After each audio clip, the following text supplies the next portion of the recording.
하나님께서 오늘 우리에게 주시는 말씀은 출애굽기 말씀입니다. 오늘부터 출애굽기 강해가 이어집니다. 출애굽기 15장 1절에서 21절까지의 말씀입니다. 자, 오늘 본문을 통해서 바다의 노래라는 제목으로 말씀의 은혜를 같이 나누겠습니다. 사람들은, 특히 우리나라 사람들은 노래를 좋아합니다. 노래는 그 부르는 사람들의 마음을 하나 되게 하고 또 특별한 감정을 불러일으킵니다. 예를 들어서 생일 축하 노래를 부르면 이 오랜 시간 동안 불려졌고 특별하지 않습니다. 아주 간단한 멜로디의 노래입니다. 하지만은 생일 축하 노래를 매번 똑같은 노래를 부른다고 해서 그를 싫어하는 사람이 없습니다. 실증내는 사람도 없어요. 그 노래를 부르면 나를 생일 축하해 주는구나. 그 기쁨은 감정으로 차오르게 됩니다. 또 겨울이 다가오고 크리스마스가 가까우면 사람들이 캐롤을 부르고 또 틀어서 또 듣게 됩니다. 매번 비슷한 노래, 매번 같은 노래지만은 그러나 그 캐롤이 들릴 때마다 사람들은 이제 크리스마스가 가까이 다가왔다는 것을 이제 실감을 하고 또 이 크리스마스에 대한 그런 마음들이 준비가 되는 것을 우리가 느낍니다. 또 애국가를 생각해 보면 우리 차라리 국내에서는 평상시에 애국가 부르는 사람이 별로 없습니다. 그러나 오히려 해외에 나가 있을 때는 많은 외국인들 있는 중에서 어떻게 애국가를 부르는 그런 순서나 상황이 되게 되면 그럴 때 애국가를 부를 때는 가슴 벅차오르는 것을 느끼게 됩니다. 그리고 이런 올림픽처럼 아주 큰 무대, 시상식에서 들려오는, 울려 퍼지는 그런 애국가에 함께 따라 부를 때는 대부분의 선수들이 감격하고 또 눈물을 흘리고 그렇게 됩니다. 여러분, 성경에는 특별한 사건을 기억하고 하나님께 올려드리는 그런 노래들이 여러 개 나옵니다. 그 중에 대표적인 것이 오늘 본문에 나오는 이 바다의 노래입니다. 종종 모세의 노래라고도 불리기도 하는데 오늘 보면 모세를 비롯해서 이스라엘 백성들, 홍해바다를 건너고 나서 이스라엘 백성들이 부른 노래가 오늘 본문에 나와 있는 바다의 노래입니다. 자, 홍해바다를 건너고 나서 하나님의 은혜로 하나님께서 홍해바다를 건너게 하시고 그리고 따라오는 애굽의 모든 전차 부대를 거기에 다시 수상시키신 그 홍해바다 사건, 그 홍해 사건 이후에 하나님을 찬양하는 노래가 오늘의 읽은 우리가 본문입니다. 그리고 마지막에는 미리암의 노래도 이어져서 이렇게 나옵니다. 자, 둘 다 내용은 같습니다. 홍해 사건을 기념하는, 하나님을 찬양하고 높여드리는 그런 노래입니다. 홍해 사건을 경험하게 된 이스라엘 백성들에게 이 노래는 이제 아주 특별한 감동을 불러 일으키게 됩니다. 그 이후에 후손들에게 이 노래를 부를 때마다 이것은 하나님을 기억하게 하고 또 하나님이 어떤 분이신지를 나타내고 또 동시에 이 노래를 부르는 자들에게는 또 하나님을 떠올리게 하고 하나님을 교육하는 어떤 분이신지를 알려주게 되는 그런 여러 가지 역할을 하게 되는 거죠. 여러분, 그 당시에 이스라엘 민족, 이 민족은 제대로 된 어떤 나라의 틀이 없었어요. 그냥 애굽에 와서 처음에는 손님으로 왔다가 나중에는 그 인원이 많아지면서 또 요셉을 알지 못하는 왕이 일어나면서 그들이 노예가 돼버렸습니다. 그래서 오랜 시간 동안 고통을 당했습니다. 그래서 430년이라는 시간이 지나는 동안 처음에는 70여 명이 들어왔는데 나중에는 남성 장정만 60만 명이 넘는, 가족들까지 치면은 못해도 200만 명이 넘는 그런 중다한 민족이 됐습니다. 그러나 아직까지 어떤 나라의 틀이 있거나 그런 건 아니었어요. 어떤 민족으로서의 제대로 된 정체성도 준비되어 있는 그런 것이 아니었습니다. 그리고 오랜 기간 동안 여기에 있었던 이스라엘 백성들을 여러분 생각해 보시면 그들에게 성경책이 없습니다. 그럼 그 당시에 쓰여져 있는 어떤 기록된 성경이 없어요. 그들이 아는 하나님이라는 것은 그 부모님들에게서 구전으로 전해들은, 그 부모님들도 거기서 태어나고 거기서 자란 분들은, 그분들도 하나님을 경험하여서 아는 것이 없습니다. 자신들도 부모님에게 들은 하나님, 여호와 하나님, 그 여호와 하나님이 우리 조상들에게, 우리 할아버지에게, 우리 증조 할아버지에게 이렇게 일하셨대, 그런 이야기가 계속 구전되어서 전해졌을 뿐입니다. 그러면서 하나님께서 우리를 이곳에 보내셨는데, 우리 또 아브라함 할아버지한테 얘기했을 때는 반드시 우리를 하나님의 약속의 땅으로 데려가신대, 이런 얘기만 이제 구전되어 왔다라는 거죠. 들어서 아는 하나님이지 직접 경험하여서 아는 하나님이 아니었습니다. 자, 그런데 하나님께서 이 모세를 보내시고 이제 이 애굽 땅에 10가지나 되는 재앙을 내리실 때에 애굽 사람들도 여호와가 정말로 하나님이시구나 하는 것을 알게 되고, 이스라엘 백성들도 말로만 들었던 하나님, 부모님에게 귀동냥했던 그 하나님, 정말 이분이 이렇게 살아계신, 생생하게 살아계신, 정말 애굽의 모든 신들보다 더 강하신 하나님이시구나 하는 것을 경험해서 알게 됐던 겁니다.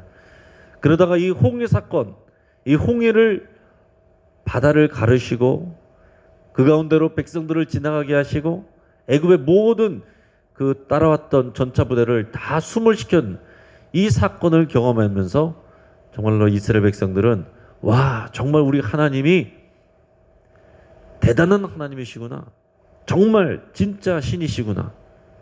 애굽의 바로는 자기가 신이라고 그랬어요. 이스라엘 그 애굽의 백성들도 그렇게 믿고 있었고, 이스라엘 민족도 그런 얘기 많이 들으면서 살았습니다. 과연 그런가 하는 생각을 하면서 살았을 거예요. 그러면서 또 애굽에 있는 여러 신들도 있었고, 그러나 그 홍해 바다에서 보여준 하나님의 역사는, 이 홍해 사건은 애굽의 바로가 신이 아니고 하나님의 심판 가운데 있는 연약한 그런 존재일 뿐이다라는 것을 분명하게 보여주는 그런 사건이었습니다. 그래서 이 출애굽 사건은 이스라엘이 이 민족이 되면서 또 살아계신 하나님을 직접 경험하게 되는 아주 특별한 구원의 하나님으로 경험하게 되는 특별한 사건이었고, 그 중에 또 하이라이트가 이 홍해 사건이었다라는 얘기입니다. 그래서 이 홍해 사건을 겪고 나서 자연스럽게 모세와 미리암과 모든 백성들이 우리를 구원해 주신 하나님, 놀라운 이 기적으로 역사하신 하나님을 찬양하고 높여드리게 된 것입니다. 그래서 이 노래를 부를 때마다 그 하나님을 기억하게 되는 거예요. 하나님이 정말 진짜 하나님이시지, 여호와 하나님이 살아계신 하나님이시고, 어떤 상황 가운데서도 우리를 구원해내시고, 길이 없는 곳에도 길을 만들어내시고, 우리를 위협하는 모든 원수들을 이기시고 심판하시는 그런 하나님이시지, 이런 것을 기억나게 하고 그때의 그 기쁨을 다시 되살아나게 하는 것이 이 바람의 노래, 모세의 노래였다라는 얘기입니다. 이 노래가 오늘 우리에게도 그런 생생한 감동과 믿음으로 다가올 수 있기를 주의 이름으로 축복합니다. 이 노래에서 이 전반부 1절에서 10절까지 보면은 전체가 대부분 그렇지만 이제 권능의 하나님을 찬양하고 있습니다. 권능의 하나님. 우리가 믿는 하나님, 우리에게 다가오신 하나님은 그냥 여러 신 중에 한 분이 아니십니다. 그냥 비슷비슷하거나 그냥 조금 능력 있는 분이 아니라 모든 신 중의 신, 모든 왕 중의 왕, 그 앞에 어떤 대적이 없는 그런 권능의 하나님이십니다. 그 하나님께서 그 권능과 높으신 위엄을 드러내는데 바다를 갈라서 길을 내시고, 그리고 명성이 자제했던 이집트의 전차 부대를 거기서 수몰시켜서 한 번에 다 심판하시는 그런 사건을 보여주신 하나님이세요. 오늘 본문 1절 같이 한번 읽어보겠습니다. 자, 시작. 이때 모세와 이스라엘 자손이 이 노래로 여호와께 노래하니 일렀으되, 내가 여호와를 찬송하리니 그는 높고 영화로우시며 말과 그 탄자를 바다에 던지셨음이로다. 아멘. 하나님은 높고 영화로우십니다. 하나님은 그 애굽의 말탄 자들을 다 그 바다에 수몰시키신 하나님이십니다. 그렇게 고백하고 있습니다. 자, 2절 읽어봅니다. 여호와는 나의 힘이요 노래시며 나의 구원이시로다. 그는 나의 하나님이시니 내가 그를 찬송할 것이요 내 아버지의 하나님이시니 내가 그를 높이리로다. 아멘. 여러분, 이 노래의 대부분 주된 내용은 뭡니까? 하나님이 어떤 분이신지를 고백하는 거예요. 하나님이 어떤 분이신지를 우리가 더 알아가는 것이 신앙이 자라가는 것입니다. 그러니까 이렇게 성경에 나와 있는 이런 고백들, 하나님에 대한 이 노래들, 여러분 이것을 여러분들이 잘 읽으시고 이것이 여러분들의 입술의 고백이 되게 하시고 기도할 때도 이런 내용들을 여러분들이 말로 그렇게 기도하시면 너무나도 성경적이고 그렇게 힘 있는 그런 기도가 되는 것입니다. 한번 따라 보겠습니다. 여호와는 나의 힘이요 노래시며 나의 구원이십니다.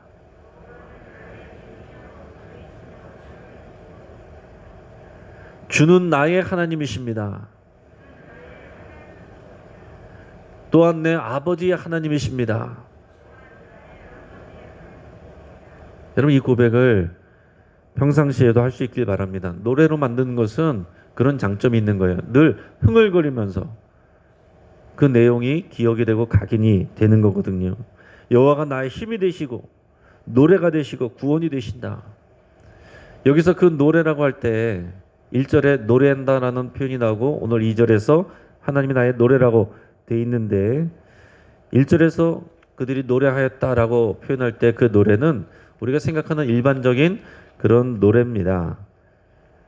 히브리 단어로는 쉬르라고 하는데 우리가 그냥 노래한다 할 때 그 쉬르예요. 근데 오늘 2절에서 여호와는 나의 노래이십니다 라고 할 때 이 노래는 지무라라고 하는 단어를 쓰는데 이것은 특별한 노래를 말하는 것입니다. 그냥 누구나 부르는 아무렇게나 부르는 그런 노래가 아니라 정말 특별한 믿음의 고백을 담아서 올려드리는 그런 노래다라는 거예요. 하나님이 노래의 제목이고 하나님이 노래의 내용이고 하나님이 노래의 대상이고 그런 거예요. 여러분, 이런 특별한 노래, 이 지무라가 우리 입에 충만하기를 바랍니다. 3절 읽어봅니다. 여호와는 용사시니 여호와는 그의 이름이시로다. 아멘. 여호와는 용사시니, 여호와가 용사시라고 그랬어요.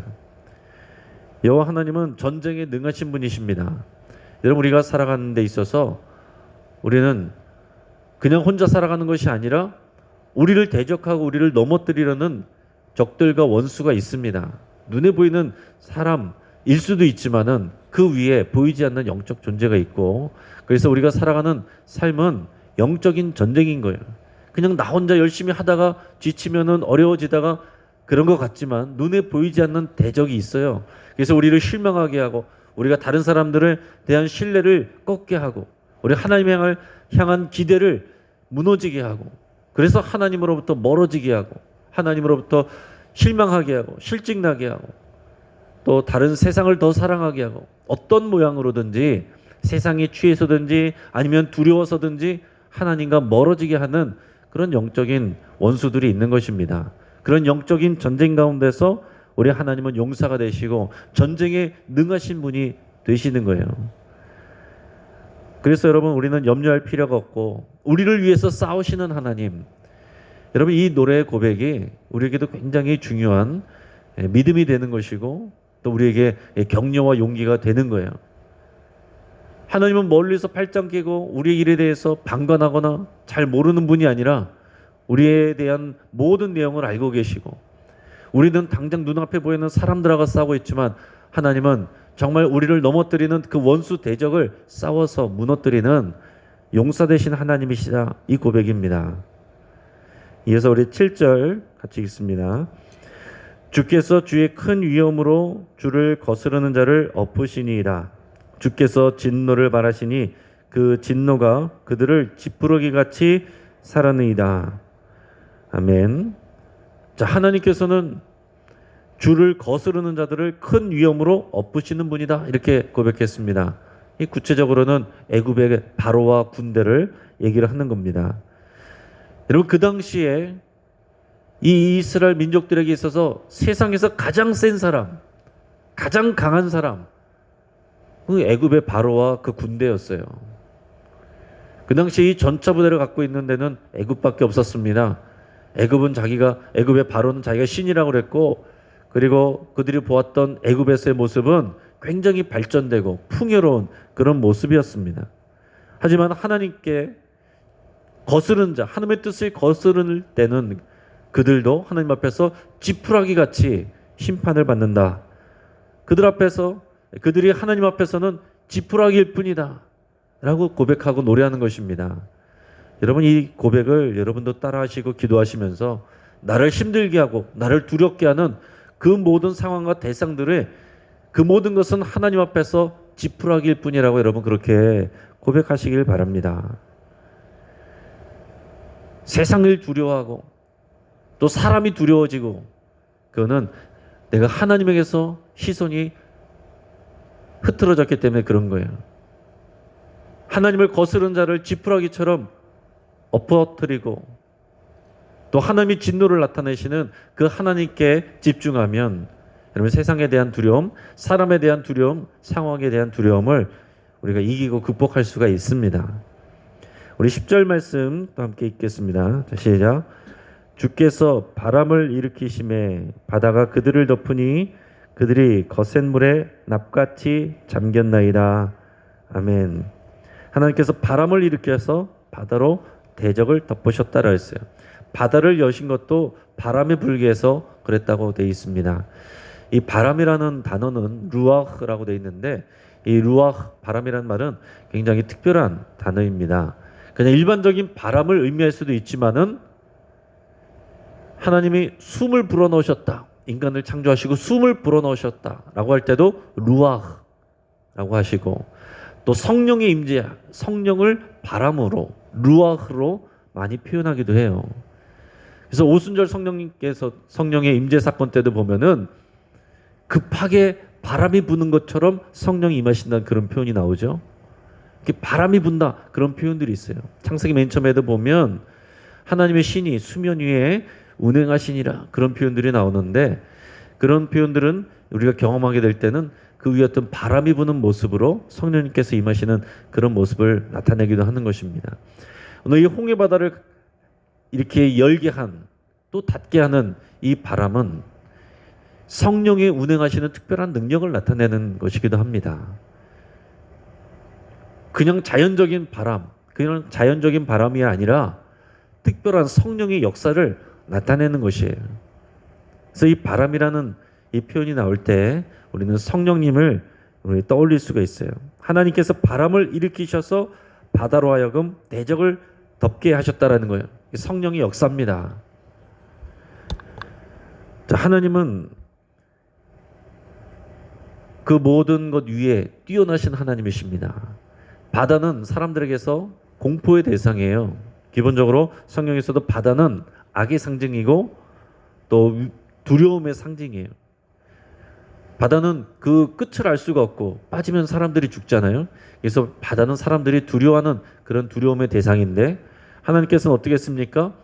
그 바다도 성령의 역사를 통해서 갈라내서 하나님의 백성들을 건너가게 하시고, 그 바다로 하나님의 대적들은 덮어서 또 숨을 쉬키는 징계와 심판의 또 통로로도, 수단으로도 사용하신다라는 얘기입니다.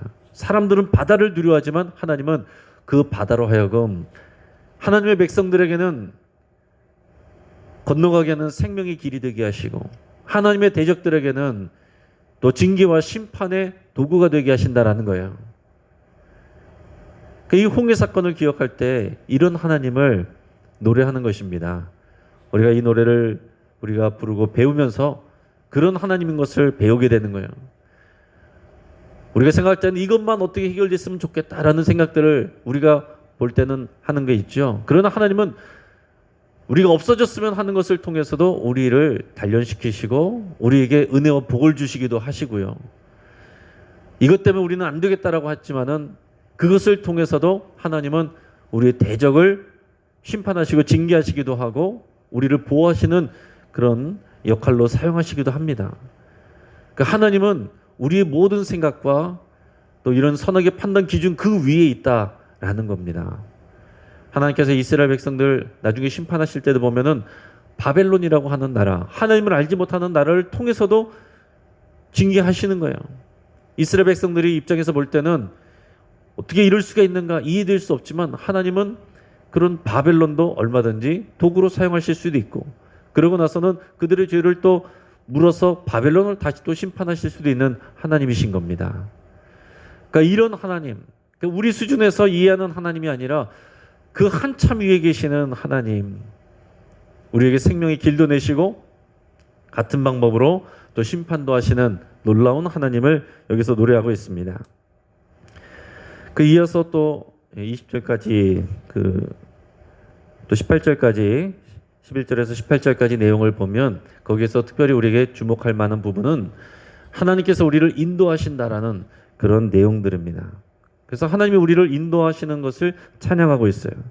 우리 13절 말씀을 같이 읽겠습니다. 주의 인자하심으로 주께서 구속하신 백성을 인도하시되 주의 힘으로 그들을 주의 거룩한 처소에 들어가게 하시나이다. 아멘. 자, 하나님의 인자하심으로 우리를 인도하신다. 하나님 우리를 인도하실 때 하나님의 진노와 또 하나님의 무서운 일들로 우리를 인도하시는 것이 아니라 우리를 데려가시고 인도하실 때는 하나님의 인자하심, 하나님의 긍휼하심, 하나님의 자비로 우리를 인도하시는 거예요. 우리의 연약함도 다 알고 계시고 우리 상황도 알고 계십니다. 그 모든 상황들을 돌보시면서 우리를 인도해 가시는 거예요. 하나님이 우리를 인도해 가신다라는 여러분 이 개념을 꼭 잘 기억하시기 바랍니다. 하나님이 우리를 하나님이 원하시는 곳으로 인도해 가시는 거예요. 이 개념이 없으면 내가 원하는 길로 각자가 옳은 길로 그릇 행하여 가는 것입니다. 길 잃은 양처럼 각자 제멋대로 돌아다니는 거예요. 여러분 교회는 나오지만 하나님이 우리를 어디로 인도하시는지 관심도 없고 알지도 못하고 알려고도 하지 않는 사람들 많습니다. 그러니까 내가 가고 싶은 길을 가려고 하고 그것을 이루게 해달라고 기도는 하지만 하나님이 나를 어디로 데려가시려고 하는지 관심이 없어요. 몰라요. 알고 싶어 하지도 않아요. 내가 가고 싶은 길만 가려고 하는 겁니다. 그럼 어떻게 되겠어요? 내 뜻대로 되지 않을 때 하나님을 이해하지 못하는 거예요. 시험에 드는 것입니다. 하지만 여러 가지 상황들을 통해서, 때로는 우리를 힘들게 하는 사람들을 통해서, 때로는 질병들을 통해서, 때로는 우리 주변에 힘들게 하는 사람들을 통해서도 하나님은 하나님이 작정하시고 계획하신 곳으로 우리를 인도해 가시는 거예요. 하나님께서 우리를 인도하시되 주의 거룩한 처소에 들어가게 하시나이다. 이렇게 고백하고 있습니다. 거룩한 처소, 하나님이 임하시는 곳, 가깝게 얘기하면은 성막이고요. 더 멀리 보면은 이제 약속의 땅에 있는 예루살렘 성전이 되는 겁니다. 우리 이어서 17절 말씀도 읽습니다. 주께서 백성을 인도하사 그들을 주의 기업의 산에 심으시리이다. 여호와여 이는 주의 처소를 삼으시려고 예비하신 것이라.